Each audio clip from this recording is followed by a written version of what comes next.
Hello! I have successfully finished brewing my NZ IPA, so it's New Zealand style India Pale Ale, because it has all New Zealand hops in it.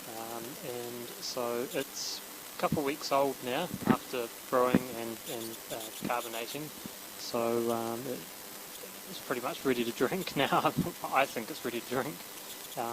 I had one on Christmas Day, which was a week ago, and it was very malty, and I don't know, it wasn't too bad, but you sort of got the idea that yes, it needed to sit a little bit longer. So I thought, well, I'll wait almost a week and I'll give it another try, see what it's like. And I've got to say, it's actually quite nice. Yeah, you definitely have to make the move to all grain. That's the moral of the story. Grain really works well and tastes the best, in my opinion. So I've found. So yeah, anyway, I'll show it to you. It is here. Gosh, get the right lighting, eh? Jeez.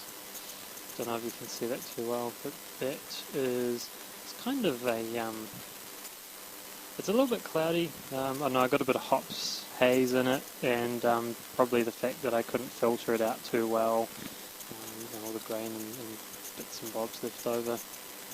Tried my best with what I had, which was mainly like coarse cloth. Yeah, but anyway, so there it is there. It's kind of like a darker sort of orangey gold. When you sort of sit back and look at it without the light, it's actually you can see, it's actually kind of like a caramelly sort of hue. So yeah, it's interesting. I did use pale crystal malt, and I think that may have given it the sort of caramelly taste that it has. It's certainly fairly malty still, but after that first sip, once you sort of get into it a bit more, it's actually quite it's quite smooth and seems to be balancing out already. It's less harsh than it was a week ago, so quite impressed with how it's going already. Really, let's give it a bit of a nose here.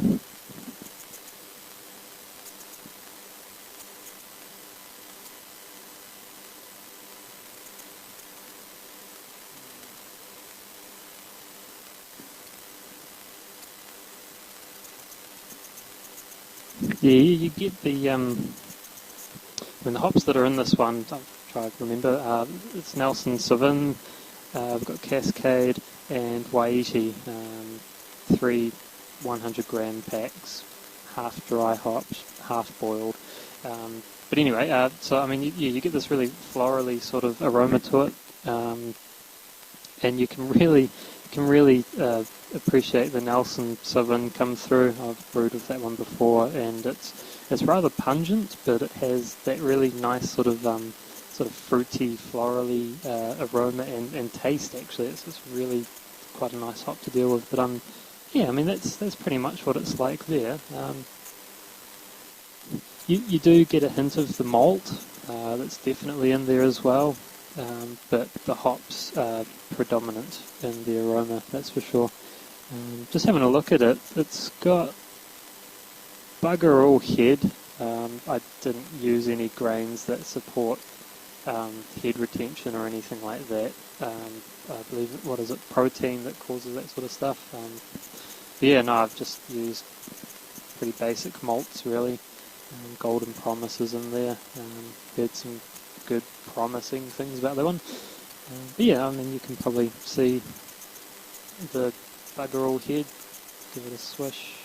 There you go. Some sort of pseudo lacing. Just sort of sits there for a moment and then falls down. Who cares? It tastes and smells good. Oh, better get into the flavour.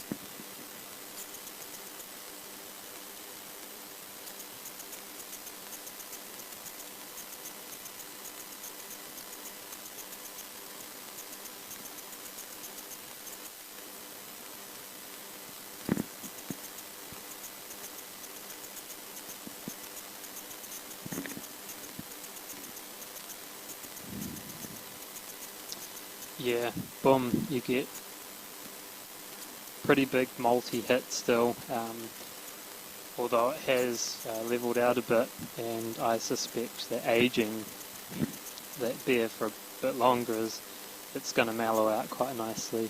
I mean, as I said before, in a week it has mellowed out lots in the malty sense, but bit of bitterness that sort of kicks in towards the end, sort of halfway through a little bit, and then at the end bitterness is left on your tongue. It's quite nice, I like that actually. Oh, pardon me. Uh, the maltiness is actually kind of caramelly, like it's weird, like it goes with the hue really. It looks caramelly and kind of tastes caramelly, you know, that sort of malty sort of caramel flavour, I guess. Why compare it to something caramel? Boom, there you go. What else we got? It's sort of it's I don't know, there's like a really tiny little hint of biscuitiness in there.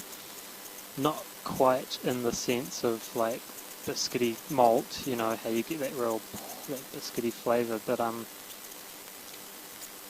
just sort of comes off the grain somewhere there, I guess. Certainly not an earthy flavour in there, nothing like that. Yeah, harshness is definitely coming down. It's levelling out nicely, and yeah, I think it's quite good. I'll just have another taste if I can get anything else.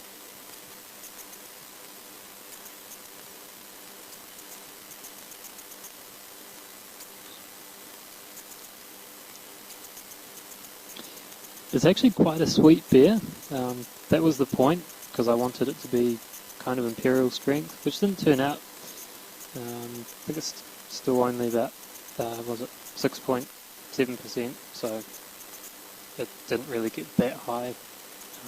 Maltiness is there, it's fairly sweet, and yeah, there's bitterness there, which kind of balances it out nicely. It works quite well. I mean, can't wait for this to age and mellow out even further. It's going to be a sweet beer. But yeah, I think we've got a good recipe here, I guess. I've just sort of made it up as I went, really, while looking through some books and checking out some other recipes and things, and kind of looking at what an IPA has, really. But yeah, no, I think that's a keeper. I've still got probably 30 bottles left. No, I must have more than that. 30. I mean, I've given away a few to some family and stuff. Oh, burping stuff, like. Carbonation's good. That's what I want. I want it to last a couple glasses. Yeah, no, we should still have a few more to test with that. Probably give some more to some mates tomorrow. Don't want to give it all away, obviously, but yeah. On another note, I guess we're done with that beer. I mean, it's a good beer. See how it progresses later down the track. My wife actually got me this really sweet book for Christmas. The Complete Homebrew Beer Book by George Hummel. 200 easy recipes. This is a really wicked book. I actually hired this out from the library once or twice, and I actually photocopied a few recipes because I sort of thought, wow, damn, there's some good recipes in here. It's kind of like it's kind of partial brewing, really. Like you've got a few. It's all in pounds and stuff. But that's cool. You've got it has a few pounds of each grain, and then it's just got like some light dry malt extract or some canned stuff. Irish moss, yeast nutrient. It tells you which yeasts are the best, that sort of stuff. It's a pretty awesome book. Flicking through, I mean, just all sorts of awesome theory in here, like just stuff you should know when you're brewing. Yeah, definitely learnt a bit out of this, and it's going to be a pretty awesome book to do some recipes from, really. I mean, one of the recipes, or even two of the recipes in here, I half-based my beer off, really roughly, just by seeing what's in it. I mean, I didn't use any extract in this NZ IPA I made, but yeah, I don't know, it's pretty sweet. So yeah, there it is again. Complete homebrew beer book. Wicked as, yeah. It's very thick. Look at the size of that thing. She's all good. Oh well, that's my update for now on the NZ IPA and awesome Christmas present for my wife. Yeah, keep it real, homies. That's bollocks. Yeah, no, have a good break over New Year's. Definitely done a video in a little while, sorry, but been busy. And yeah, keep doing some cool stuff, and I'll keep showing you what I'm up to. If I get some time, I even just wait till I have time and do old videos anyway, so don't worry about that. Yeah, have a good one. Catch ya.